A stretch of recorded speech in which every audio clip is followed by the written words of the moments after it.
नमस्कार विद्यार्थी मित्रांनो, स्वागत तुमचं माझ्या युट्यूब चॅनलवरती. आज आपण कविता 11वी बीज इयत्ता दुसरी ऐकूया, गाऊया. इथं काय रुस्त, माती खाली निस्त, पाण्याने भिजत, इथं आहे इवलं सुरेख बीज.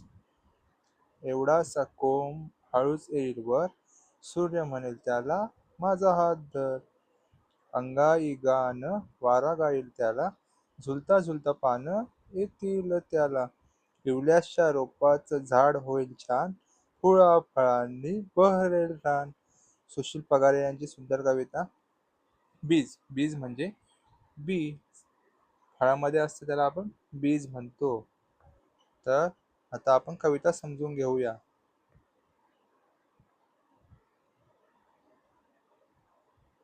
पहिली ओळ आहे, इथं काय रुस्त, माती खाली निसत. रुस्त म्हणजे ही जमीन आहे, जमिनीच्या खाली जो मूळ जातो बीचा त्याला आपण रुस्त बोलतो. आणि ते माती खाली निसतं म्हणजे माती खाली ते झोपतं. निसतं म्हणजे झोपतं. पाण्यानं भिजतं, इथं आहे इवलं सुरेख बीज. आणि त्यावर पाणी पडलं की त्यातून अंकुर फुटायला म्हणजे त्यातून थोडं छोटं छोटं मूळ जमिनीत रुजायला लागतं. जमिनीच्या खाली ते मूळ पाणी शोधत जातं. मग त्याला एक कोंब येतो. याला बघा, एक छोटूसा कोंब आहे. एवढासा कोंब हळूच येईल वर. म्हणजे आता जो कोंब आहे तो हळूच वर येतो. सूर्य म्हणेल त्याला माझा हात धर. म्हणजे सूर्यदादा आहे, तो त्या कोंबाला माझा हात धरून वर वर आहे असं म्हणेल. अंगाई गाणं वारा गाईल त्याला. मग इकडून असा वारा येतो, तो त्या छोट्याशा रोपासाठी गाणं म्हणेल. झुलता झुलता पानं येतील त्याला. मग त्या वाऱ्यावर झुलता झुलता झोका घेता घेता त्याला छोटे छोटे पानं फुटतील. इवल्याशा रोपाचं झाड होईल छान. म्हणजे इवलेचं रोप झाडामध्ये तयार होईल. इवल्याशा रोपाचं झाड होईल छान, फुळा फळांनी बहरेल रान. आणि मग याच्यावर फुलं येतील, फळं येतील. त्याच्यामुळे आपलं जे रान आहे ते बहरून जाईल म्हणजे फुलून जाईल. आता यातले आपण नवीन शब्द शिकूया. रुजणे, जमिनीतील बीला आलेला अंकुर. जमिनीतून बीला आलेला अंकुर म्हणजे रुजणे. इवलं म्हणजे लहानसं म्हणजे छोटंसं. बहरणे म्हणजे फुलणे. अशा प्रकारे बीज आपली कविता ऐकून झाली, गाऊन झाली, समजून झाली. आता हिचे प्रश्न उत्तरे पाहूया. मला हे समजले, बीज कोठे रुजते?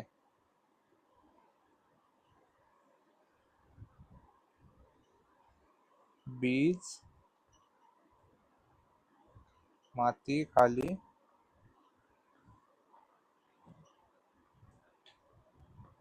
रुजते. अंगाई गीत कोणी गायले? अंगाई गीत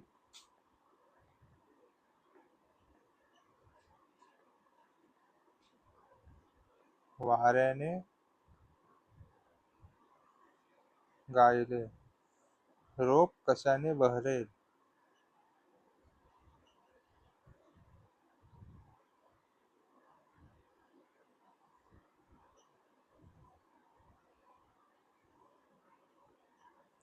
रोप फुला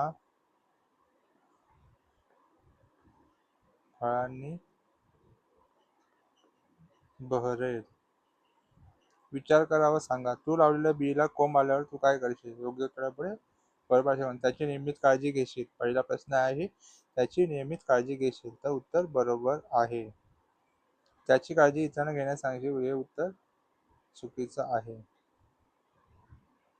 तर जे आपलं बीला कोंब आल्यावर त्याची आपल्याला नियमित काळजी घ्यायची आहे. आता लिहिते होऊया. प्रश्न पहिला, जोड्या जोडा.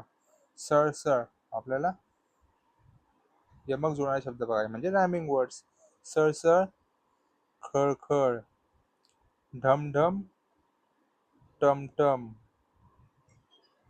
तडतड, गडगड, सरसर, गरगर. आता खाली दिलेल्या शब्दांसाठी कवितेतील यमक जुळणारे शब्द शोधावा लिहा. आता यमक जुळणारे शब्द रुस्त, निस्त. वरला यमक जुळणारा शब्द काय आहे? धर. वर धर. छान,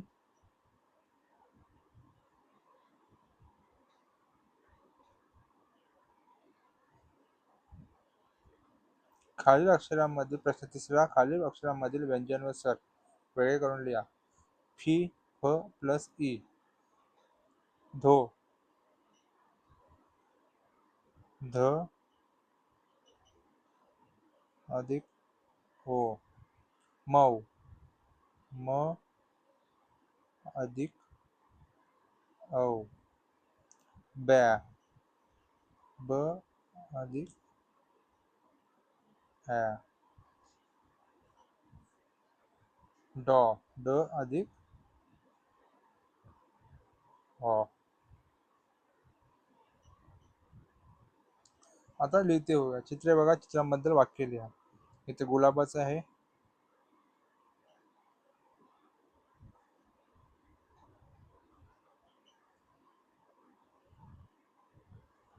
गुलाबाचं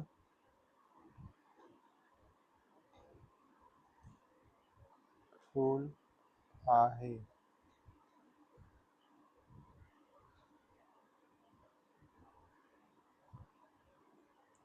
गुलाब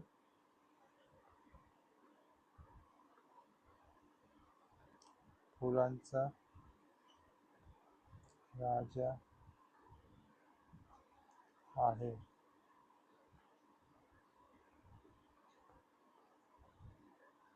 गुलाब बेरंगी असतो.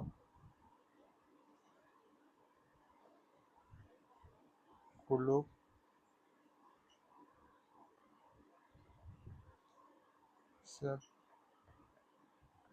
आहे.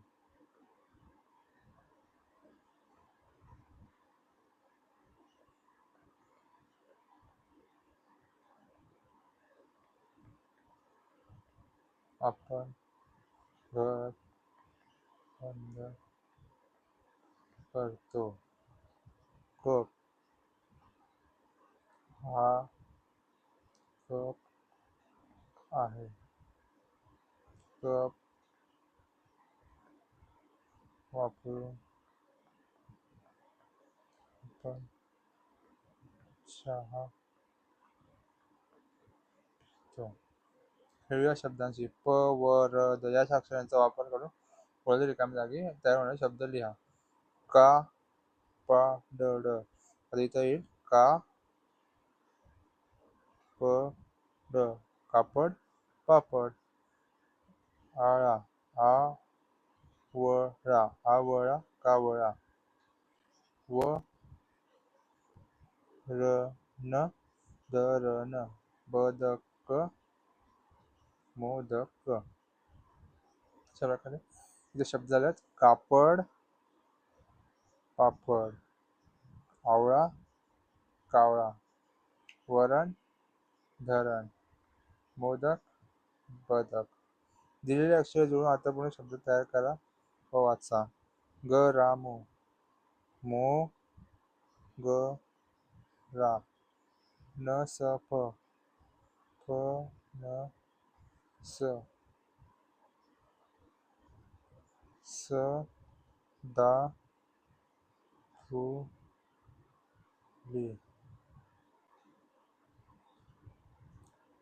सी, ता, फ, र.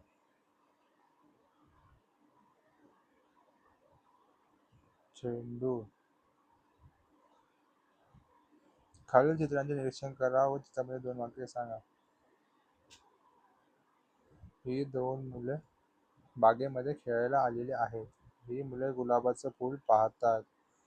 हा मुलगा गुलाबाचे चित्र काढतोय. हे बागेमध्ये फिरत आहेत. सर्वजण गुलाबाला पाहायला येत आहेत. गुलाबाचे चित्र काढत आहेत. अशा प्रकारे बी जी आपली कविता झालेली आहे. त्याचे सर्व प्रश्न उत्तरे आपण घेतलेले आहेत. तुम्हाला व्हिडिओ आवडला आपल्या चॅनलला सबस्क्राईब करा, व्हिडिओला लाईक करा, शेअर करा, कमेंट करा. जास्तीत जास्त मुलांपर्यंत आपली व्हिडिओ पोहोचवायला मदत करा. धन्यवाद.